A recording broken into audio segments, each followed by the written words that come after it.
Hello, this is Paul from Foresight Tech. In this lecture, we're going to deal with another type of approximation for integration. We call the trapezoid rule. The last topic we did the midpoint, right? And later we're going to compare. So both method, which one is better?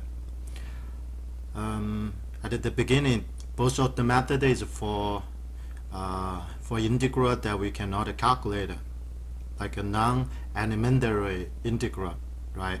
So for example, here is the graph. Y equals f is the function, and then we're going to integrate the area. If fundamental failed, how to do approximation. Midpoint is 1. Here's the trapezoid. The first step is cut into pieces, and then each piece we use trapezoid. Trapezoid, everyone, you can use trapezoid. This one. Okay, each piece to do approximation, and then we add all the area of trapezoid together. We call the trapezoid rule. So here we describe with Tn, right? We use Tn. Of course, we cut into n pieces, and then use Tn to approximate the integral, the definite integral. So here is the formula, and you know how to cut it, right? This is uniform cut. And that's going to see how to prove, how to get this Tn. Okay, it's not difficult. We just add all the area together one by one. So look at it. The first one is 1/2 times delta x is the height, right? And then is one side at another side, fx0, fx1. Okay, so the first term is the first area of the trapezoid. The second term is the second, and I ignore others. The last term is the last area. Okay, so now we combine like term fx1, fx1. First, delta x over 2, delta x over 2, delta x over 2, common factor we factor out. And then we combine like term fx1, fx1 is 2 fx1. fx2, another fx2 there is 2 fx2, and all. See, and the fx1 minus 1 is also 2. But look at it, the middle all have the coefficient 2. The last one is fxn. And then we look at it, this is exactly the proof for this. Okay, and then finally we look at the pattern. All we need there is the value of f, right, at each dividing point. And then the pattern is 1, 2, 2, 2, 1. That means only the two sides have the coefficient 1. The middle term, all we have the coefficient 2. Okay, so this is the formula. We'll look at the bound, the arrow bound. If the second derivative can be controlled, okay, by k, which means k is the upper bound for this f, okay, and then we will have this area. Okay, what is the area? The area is different. The difference between the integration with the approximation. The difference we can see this is small. The difference add all together is the area. But the area should be less than this upper bound. Okay, do you remember what the upper bound for midpoint? Let me have a look. Can you see this? Okay, so this is the arrow. The arrow for the midpoint estimation is that one is very similar, right? We can see the midpoint, the arrow is only half of the arrow bound for the trapezoid. I mean the midpoint from these results, midpoint is better than the trapezoid, right? Because the upper bound is only half of this upper bound. But it's still very close, you know, it's still very close. We look at this is the knowledge, and then we're going to show you example how to do calculation. Okay, if I give you a function, so I ask you divide it to cut it in pieces, and then how to use this formula to find the approximation of Tn. Here is the questions. Okay, can we have a look? The function is here, and we know this function, this integral is a non-elementary integral, which means we cannot exactly find the antiderivative. So the fundamental field what do we need to do? We do approximation, right? The last topic we did approximation using midpoint, right? And this time we use trapezoid rule and divide cut into 10 pieces uniformly, and then round your answer to 6 decimal, and then have a look. From the formula, all we need is delta x and the fi, right? So we look at the table. So this is all we need. So first we need the dividing point xi. The definition is here, right? I want to know this, how to evenly divide it. Find the delta x first and then find delta x equals 0.1. Okay, and a is here, b is there. This is the function, right? And then we find that the increment, which is 0.1, and from the beginning add each 0.1 to each one, and then we find the dividing point, and then plug into your formula there. We can evaluate the formula at the dividing point there and then put the value here. Okay, so look at it, we round it to 6 decimal, right? They ask.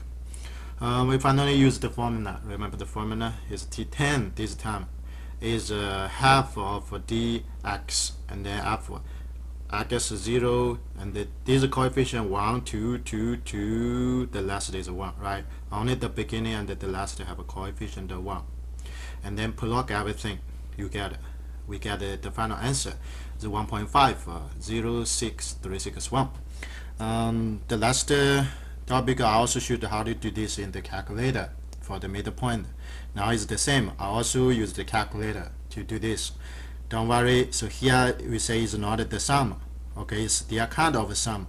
We can say this is the frequency for fx0. The frequency is 1, the frequency 2, the frequency 2, the frequency 2, and the frequency 1. And then the same, we can use the calculator, the table values. Okay, or we call the one variable stats.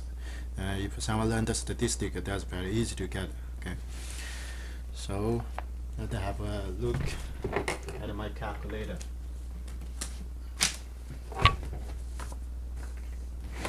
So this is my calculator. Can you see? Okay. My calculator is Texas Instrument 83. If you have 84, it's very similar. Okay, so let's turn on my calculator. The first step, what do we need to do? We need to define the formula, right? So first define the formula. Fx equals that complicated function. So define is y equals with a little limit 2, so you can see it clearly. Yeah, that's much better. So now have you see? That's the function already typed. And then the second step, go to step to input the data. Okay, the data for what? The data for x. Okay, because we already have the function.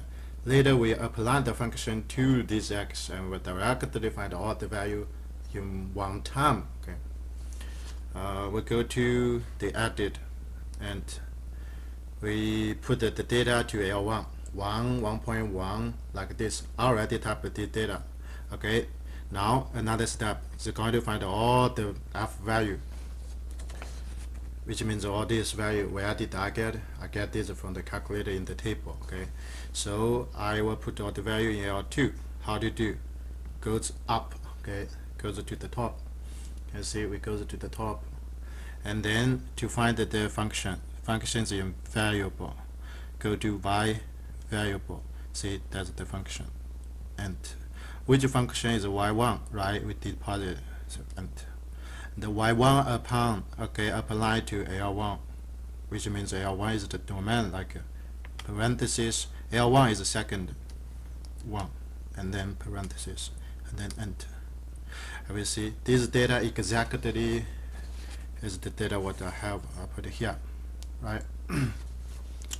Okay, and then what do we need to do?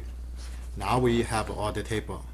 Okay, so all we need to do is do this sum, but be sure the frequency is different, right? 1, 2, 2. So we need to put the frequency to another color, like the calculator. No, I will put the frequency into L3. Okay, the frequency, you remember the pattern: 1, 2, 2, 2, the middle all 2. Okay, the last and the beginning is 1.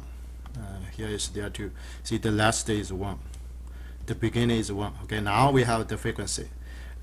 We do statistic is we do the sum is L2 times L3 and then add them together. How to do? Stat. Calculate. Okay, one variable stat. Okay, now how to put the data? Our data is in L2 and L3, right? So L2 is second 2, comma. L3, the frequency is second 3. Let me make sure L2 and L3, the comma in the middle. If you use 84, you just put X list is L2, right? And the frequency list is L3. It's the same function. And then enter. Let me look at the sum is there. Okay, we already found the sum directly. The last step, what do you do? See, the sum we already found. Now it's times 0.05, right? Okay, so which is 30.12721.841.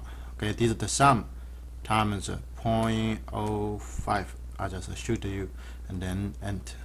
See, 1.5063661. Okay, rounded to 6 decimal is exactly the same as we get it. That's all. Thank you.